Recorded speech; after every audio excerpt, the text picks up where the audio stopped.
Welcome to day 17 of the course in Mastery. Today, Tom Wood is going to discuss the impact that your self-image has on your success and everything you do. Then Dr. Denis Waitley is going to share the amazing thought patterns of a winner. Here's Tom. Thanks, Coral. Do you really want more success in life? Well, psychologists have shown that the one factor that determines success more than anything else is self-esteem. Self-esteem is the value you place on yourself. Someone with high self-esteem sees high value on themselves. And the most significant factor of people with high self-esteem is that they take responsibility. When they take responsibility, they notice their achievements, and accomplishing things gives them higher self-esteem. It's a vicious cycle. How do you get on this upward spiral of responsibility, accomplishment, and self-esteem? Well, the truth is you're already on it. You just have to notice it. You have to notice that you do take responsibility in your life, and you do have accomplishments. By noticing those two, it will give you more self-esteem.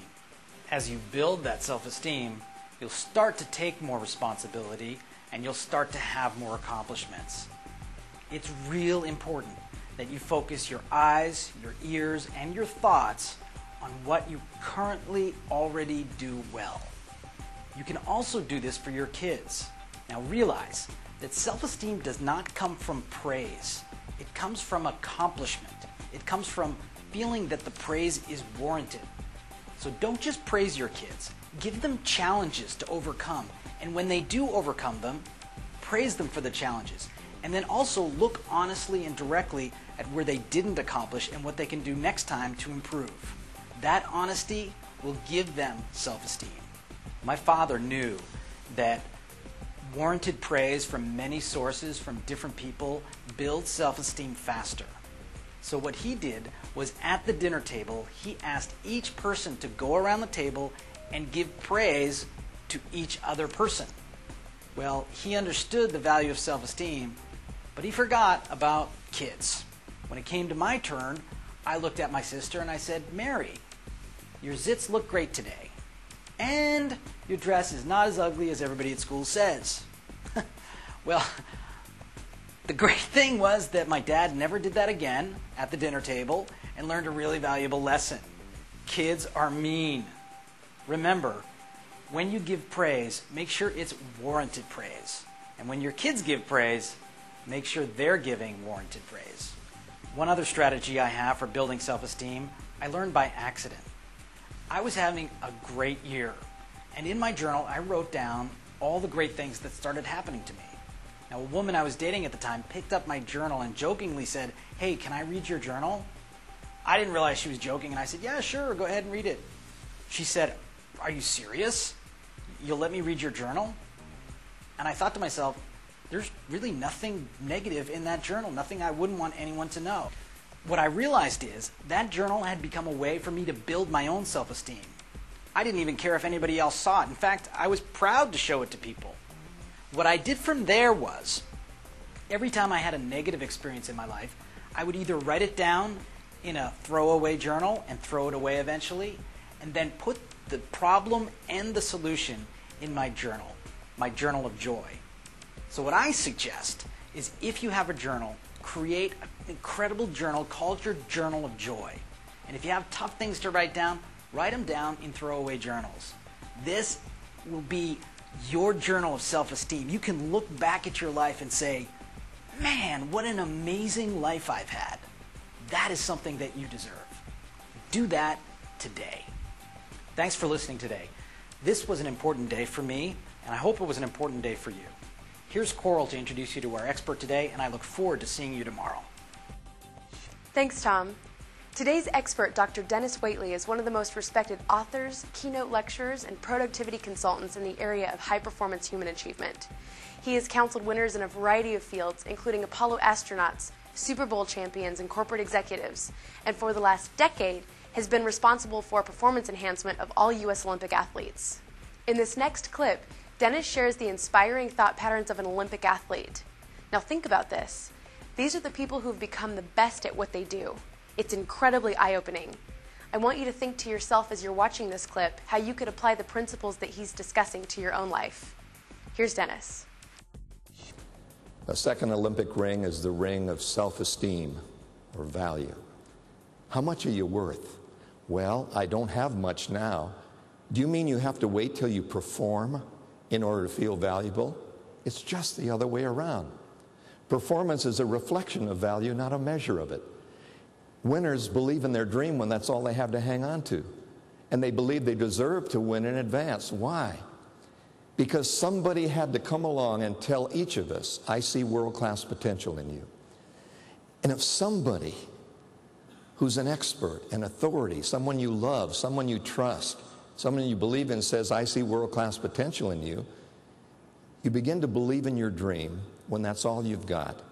And you don't wait until you've made money in order to feel good. You don't wait till you perform. Your value is in the clay, not in the shape that it's taken. And of all the things I've learned, we have it all wrong. Children don't believe they're like their heroes or heroines because they haven't done anything very great yet, so they don't feel they're worth much. But the worth is in the uncut gemstone of the diamond inside. The acres of diamonds are in our mind. There is a diamond mine in your diamond mind.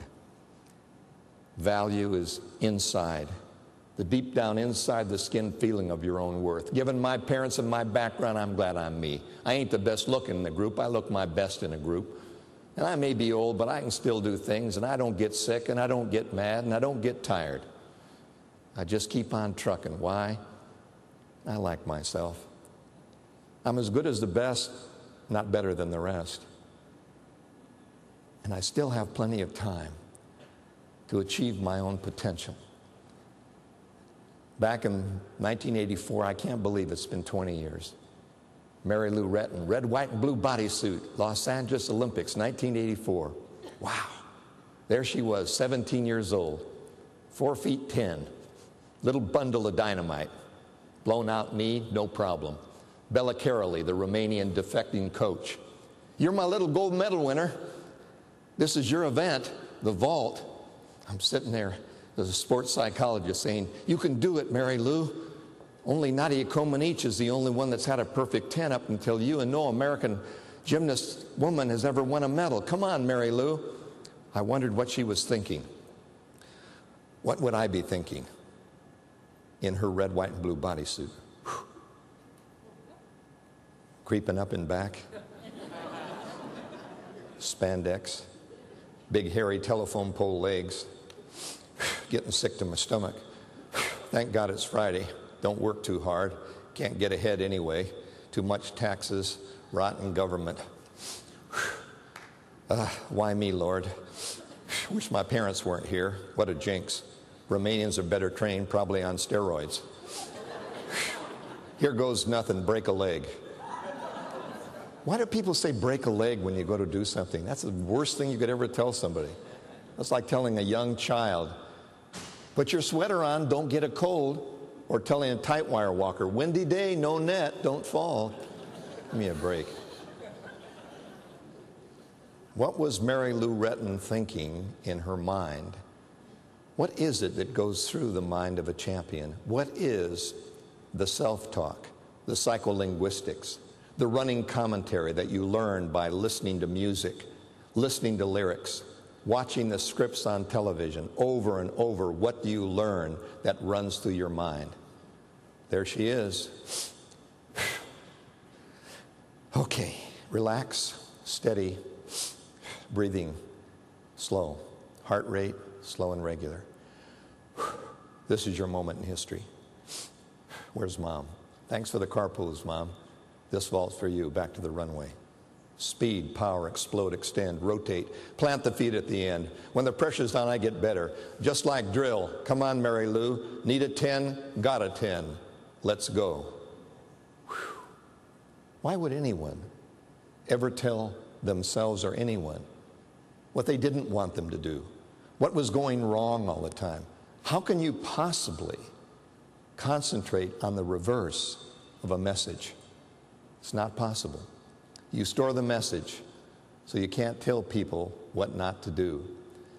In my opinion, the building of self-esteem starts very young, as little infants and then toddlers. It starts with baby talk, with reading, with watching. Television is a one-eyed babysitter, and they watch and they process. The images flicker in subliminally, and the children are storing information. Self-awareness, open up. Self-esteem, let's get some inner value by talking ourselves up. I want to, I can, next time I'll get it right. Thank you. Always giving your hand, always looking people in the eye, always walking in as if you have something of value to give. And it's not doing high fives in the end zone. It isn't doing somersaults after every play. That's the arena. That's entertainment. Fair enough.